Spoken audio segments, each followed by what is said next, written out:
Hey, thanks for tuning in to Current Events and Politics in the Car. So this is the show where we look at current events and politics without any liberal or conservative slant. It's just an American slant. I also like to call it the All-American Show. We're back with America's gaslighter, Rush Limbaugh.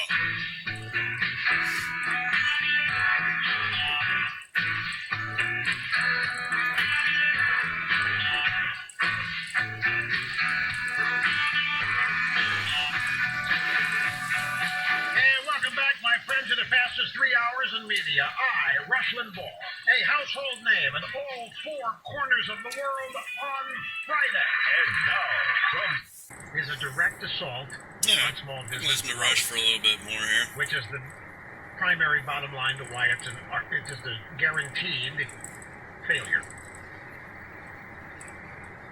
Which has never happened. It's been proven over and over again. It doesn't matter. No, it hasn't. The Democrats using their minimum wage has existed for almost 90 years. When they haven't. None of this scare tactic, chicken little crap has ever happened. Not when it was created. Not when it was raised. It's been raised dozens and dozens of times. Either by the federal government or by state and local governments. And yet none of this has happened, what he's talking about. Turn them into dependence on the government, folks. Scaring them. Chicken Little. Party of Chicken Little.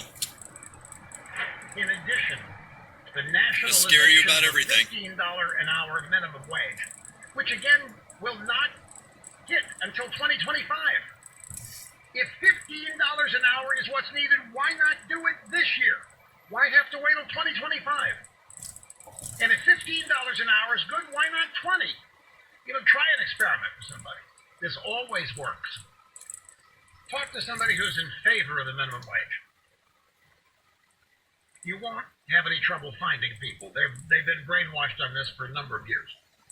And keep asking them, okay, well, if $15 an hour is good, why not 20? And they'll agree with you. Oh, yeah, I could go for that. And just keep bumping it up. Okay, you like 20? What about $25 an hour? And they'll agree with you. At some point, when you keep bumping up the number, you'll reach a number where they will say, no, we can't do that. Right. Because it doesn't make any sense. It may be 35 an hour, it may be 25, it may be whatever, make any sense. You'll reach a point where the person you're talking to who loves the based minimum on current wage wage scale, no, based on inflation, that doesn't make any sense. At that point, you pounce. And you say, why? Why is 35 too much when 30 isn't? Right. Well, why don't we all work for zero? Let's all work for $0. When 25 isn't. And they will not have an answer. They'll work for free. How about that? Give me an answer for that. Some will, actually. And the answer they have will make your point. Well, I mean, that's just too much to mandate that somebody be paid for that before you know whether they're worth it. Aha. Well, why did it take 35 to get you to realize that? Why didn't you realize that? It's the scam. Why didn't you realize that capitalism is worth it. Right now, the frontline workers are in the grocery stores, or in the fast food restaurants, or the flight attendants. We don't pay them as if they're worth it. Every job is worth it. Doesn't mean they should be paid equally, okay? But every job should make a living wage. Digging a ditch contributes to society and is an important job. In this case, digging a ditch is working in fast food. It's entry level. It's designed to pay people or who retail. have experience doing the job.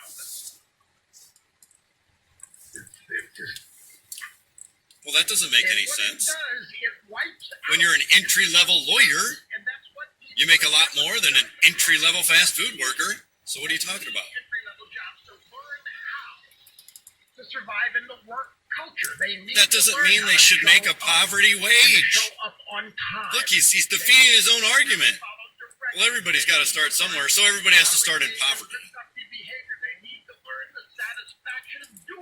When every job is valuable. The whole point of entry-level work is not designed to support a family. You weren't ready to support a family when you were 16 or 17. So if you like working in fast food or retail, you can't be satisfied with that. That can't be your career because you'll never make enough money. people that are beyond entry level in fast food and retail still can't make a living. So what are you talking about? It just forces businesses to move to automation. That's what's going to happen. Businesses eventually are going to say, you know what? Well, they're doing that anyway. They're doing that anyway. Again, How much I have to pay people. he's lying and defeating his argument, gaslighting you. They're already doing that. They're already doing that. Andrew Yang, of all people, has laid this all out. McDonald's already has employee-less kiosks, right? And automated restaurants. Not because of $15 an hour. It's been happening. Amazon has been trying for years to automate their warehouse. Walmart automates their warehouse. Long before $15 an hour came up. So it makes no sense what he's saying. Makes no sense. Not consistent with the facts. When they don't have work to do, when they don't have a job to go to, they still need money, still need food, still need to pay the bills. Hey, I got an idea. 30 years ago, we were told we were moving from a manufacturing economy to a service economy. Well, manufacturing jobs pay more than service jobs. So we're taking 30 million jobs, we're moving them from manufacturing to service, and the pay is half of what it was in manufacturing. Duh. And they're going to raise taxes in the midst of this. They're going to raise taxes while they're raising the minimum wage. It's the same argument every time. From the day the minimum wage was created by FDR to now. Every time we're going to raise the minimum wage. Same arguments. It's going to destroy business and unemployment and automation. It's the same arguments. None of it's ever happened. So, I mean, it's ridiculous. But it's the same Chicken Little arguments every single time that have never happened. You listen to it and you're like, what? What? What you're saying is not consistent with the facts. It's not consistent with the facts. It never is. Rarely is.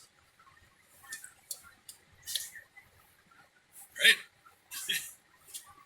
And what FDR said was, don't let some calamity screaming CEO making $1,000 a day make you think you shouldn't get more money. Make you think you shouldn't make more money. Every job has value, entry level or not.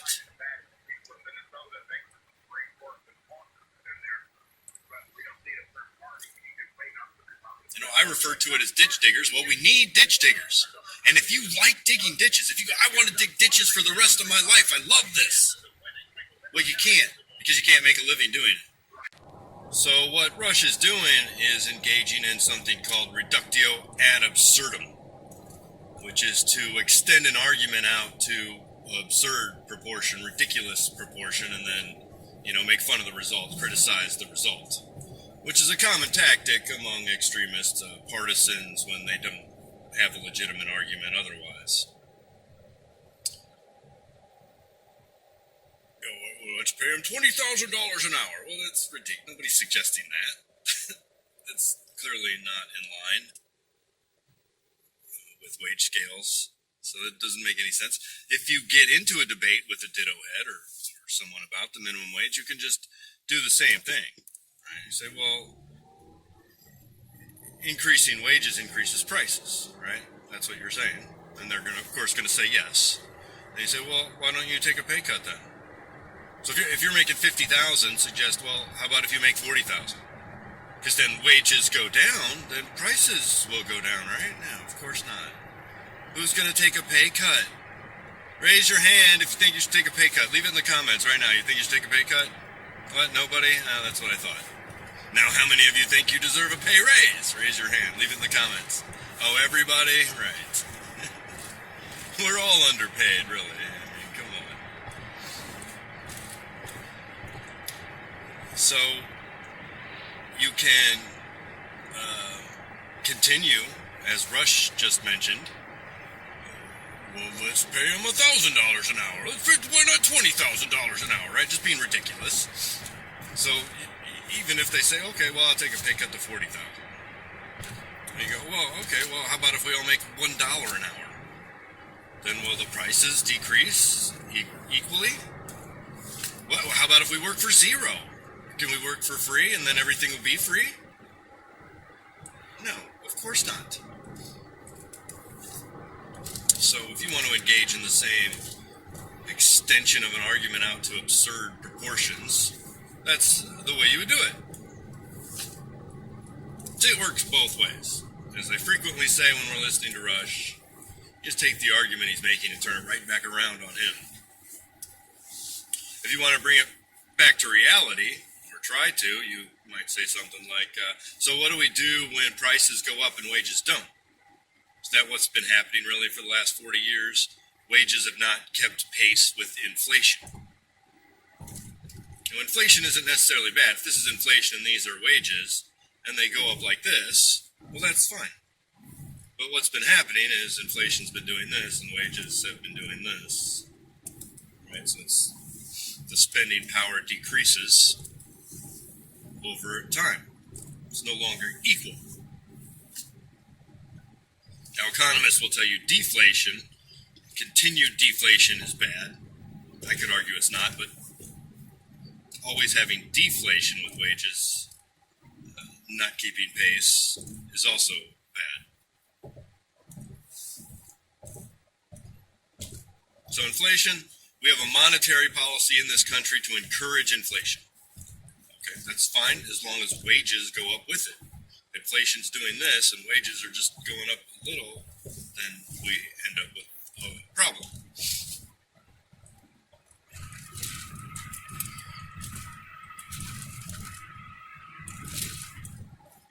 So that's the argument. I'll also throw in the fact that minimum wage is 90, as I mentioned before, 90 years old. These chicken little arguments have never happened before. They're not going to happen now. I always love the quote FDR.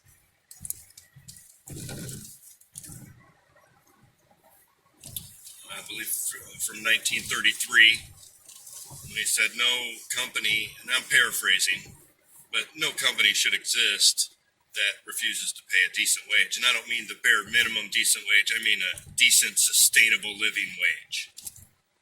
It's true then, it's true now. He went on to say, don't let the calamity howling, that's a direct quote, calamity howling executives who are making $1,000 a day, putting their workers on the government roll, convince you that paying somebody $11 a day is going to bankrupt them. So it's the same argument that's being made today. And we know, right? Workers at Walmart, workers at McDonald's, they'll teach you how to apply for government assistance. Because they know they don't pay enough. Now they could. Walmart, Amazon, they could pay $30 an hour and still be billionaires. But they don't because they don't have to. The objective of a business is to make money, and paying workers as little as possible is the goal. Which is fine. If there wasn't, one political party trying to prevent workers from organizing into a union, workers' union. That protects wages and benefits, the power in numbers. But the free market party, for some reason, doesn't like unions. Wonder why that is. Curious. I don't know. That's a real stumper. That's a real thinker, right? Now, of course, we all know it's in favor of business to not have their employees unionized. You've probably experienced this. I know I have. Several jobs in the beginning when they're training you, right? Part of the training is non-union propaganda, right? They're going to play you a 30-minute video or an hour video or whatever it is, to convince you that unions are bad. Gee, why would they do that? Ignorant, curious, I don't know. So that's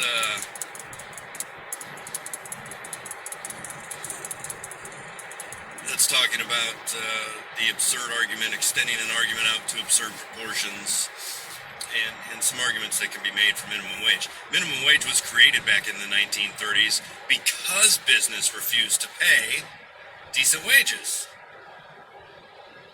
And politicians and FDR was like, enough. We're going to set a minimum standard. If you're not going to do it yourself, we'll do it for you. And that's exactly what happened.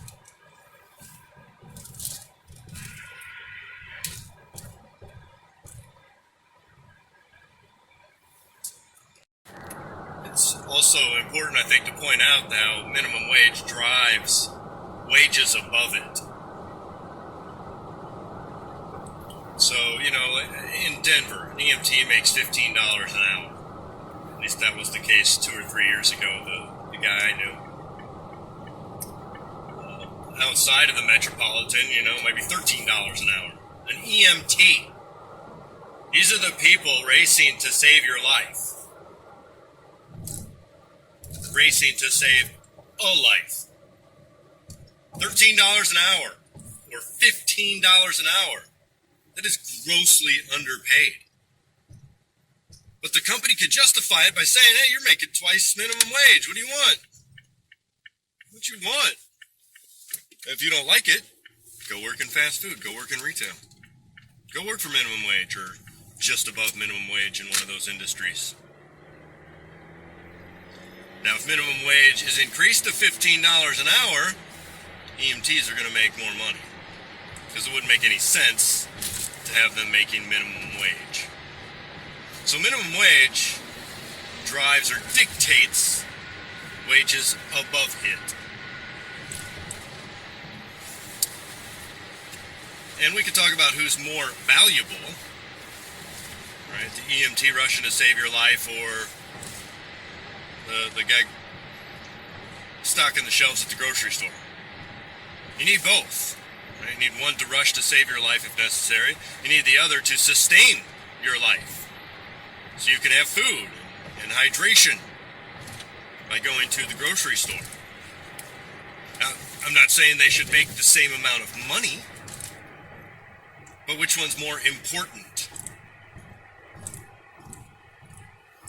You wouldn't be able to grow enough of your own food in your yard if it's not prohibited by your city to live. So you need the grocery store. Probably you don't have a well in your yard to pull water from, so you need the grocery store. Probably don't have a cow to get some milk. This is me milking a cow.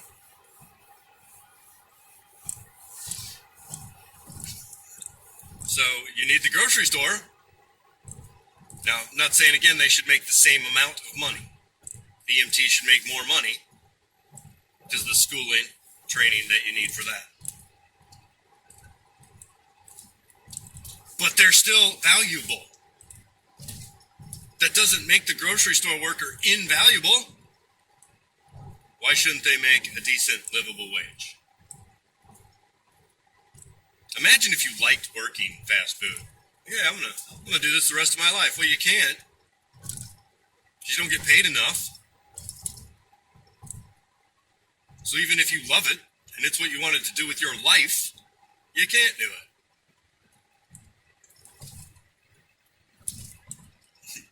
There's only so many management positions. You can only have so many doctors, lawyers, so on and so forth. Somebody has to be serving the burgers. Somebody has to be bagging the groceries. Why shouldn't they make a livable wage? A decent, livable wage? Well, there is no reason. There is no legitimate argument for why they should not. No legitimate argument. One of the arguments that people like to make, Rush made earlier, well, it just means automation's going to take over. Well, automation has already been taking over.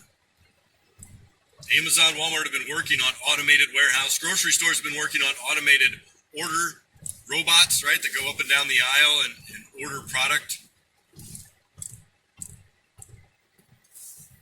Self-checkout has been a thing for, 30 years, 3 decades.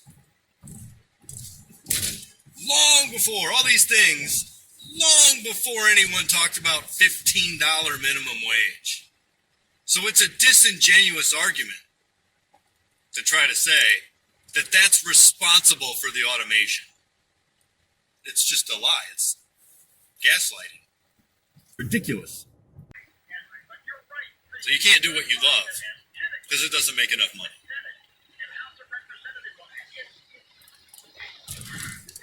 People do not know how difficult it is to literally start a third party that stretches beyond the presidential race. There should be no parties. Abolish political parties.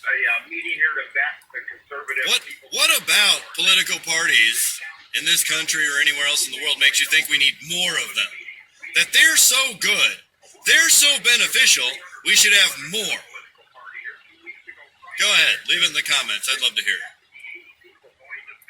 Be abolishing political parties, not creating more of them. They're